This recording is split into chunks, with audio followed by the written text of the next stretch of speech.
भूखा राजा और गरीब किसान की कहानी। सालों पहले एक नगर का राजा अपने राज्य में रात को अपना रूप बदल कर घूमता था। वो रूप बदलने के बाद लोगों से मिलकर अपने यानी राजा के बारे में जानने की कोशिश करता और उनकी समस्याओं को समझता था। एक रात जब वह नगर घूम कर आया तो अचानक जोर से बारिश होने लगी। उसने देर किए बिना एक गरीब के घर का दरवाज़ा खटखटाया। राजा के दरवाज़ा खटखटाने के बाद घर से एक व्यक्ति निकला। वह एक गरीब किसान था जो अपनी पत्नी और बच्चों के साथ रहता था। बारिश तेज थी तो किसान ने राजा को अंदर आने के लिए कहा। राजा ने घर में जाने के बाद पूछा, क्या आप मुझे कुछ खिला सकते हैं? मुझे बहुत तेज भूख लगी है। वो गरीब किसान और उसका परिवार 3 दिनों से भूखा था और उसके घर में एक भी दाना अन्न का नहीं था। किसान के मन में हुआ कि भले ही हम भूखे हैं, लेकिन अपने अतिथि को यूं भूखा नहीं रख सकते।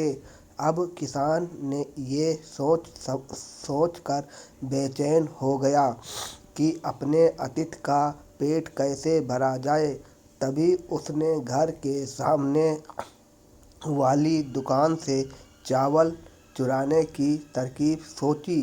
उसने सिर्फ अतिथि के लिए ही 2 मुट्ठी चावल लिया और उसे पकाकर राजा को खिला दिया।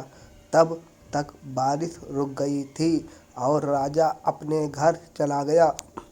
दूसरे दिन दुकान का मालिक अनाज की चोरी की शिकायत लेकर राजा के पास पहुंचा।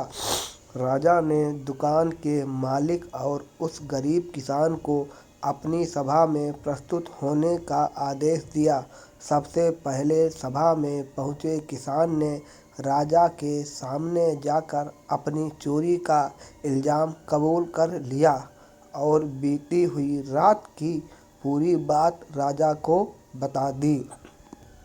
किसान राजा से कहता है कि मैंने चोरी की, लेकिन मेरे परिवार ने उस अनाज का एक निवाला भी नहीं खाया।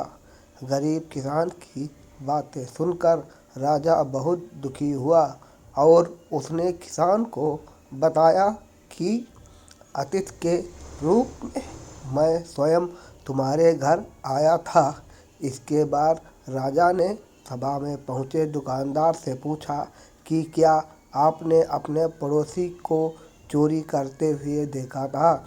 दुकानदार ने जवाब दिया कि हाँ, मैंने इसे रात में चोरी करते हुए देखा था। दुकानदार की बात सुनने के बाद राजा कहता है कि इस चोरी के लिए मैं पहले जिम्मेदार हूँ और फिर दूसरा तुम हो, क्योंकि तुमने अपने पड़ोसी को अनाज की चोरी करते हुए देखा, मगर कभी उसके भूखे परिवार को नहीं देखा। तुम अपने पड़ोसी होने का धर्म बिल्कुल निभा नहीं पाए। इतना कहने के बाद राजा ने दुकानदार को सभा से जाने के लिए कह दिया और किसान की अतिथि निष्ठा भाव को देखकर उसे 1000 सोने के सिक्के इनाम के रूप में दे दिया। कहानी से सीख, अगर कोई आसपास रहने वाले मुसीबत में हैं तो हमें उनकी मदद करनी चाहिए। विनीत सत्य ब्लॉग्स में आपका स्वागत है। कृपया हमारे चैनल को लाइक करें और सब्सक्राइब करें।